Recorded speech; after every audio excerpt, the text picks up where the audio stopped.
Казвам се доктор Калешова и съм началник отделение хемодиализа в МБАЛ Благоевград. Имам една болна, която в COVID-пандемията, когато беше съмнителна, че е болна от COVID, с целия риск на 4 човека, които бяхме заети, аз, сестрата, техника и санитаря. Взехме всички мерки, които за момента бяха недостатъчни, защото ние нямахме даже костюми, с които да работим. Но тази жена предпочетох аз да се заразя, отколкото да я оставя да загине. И така, диализирахме и то през нощта. След диализата трябваше да кача данните и в компютъра, защото имаме система, така че онлайн да се следи какво се случва. Качвам и данните и се вижда, че тя днес има рожден ден даже. Така, тази жена приключихме диализата. Слава Богу, тя не беше болна от COVID.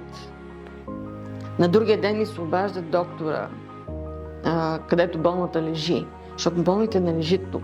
Те тук се диализират, след което се връщат така, на леглата си.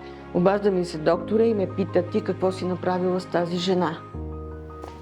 И аз онемях, защото не знам какво се случва с жената. Са минали 4-5 часа. Значи аз се прибрах към 2:30-3, сутринта в 7 съм пак тук.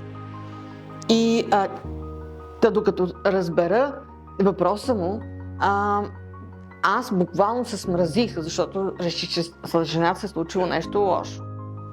И той казва: тя няма нищо общо със себе си, седи в леглото, храни се и се усмихва. Жената дойде в прострация, тя дори не беше в съзнание. И няколко часа след това тя е съвсем различен човек. Ето такива моменти са изключително приятни. И обратно, ходила съм километри пеша, не мога да се прибера вкъщи, защото цялата мъка на планетата се опитвам да побера след неуспешен опит да помогнеш на някого. Тогава, когато ти просто си знаеш, че нищо не можеш да направиш и въпреки това не можеш да се примириш с това и страдаш.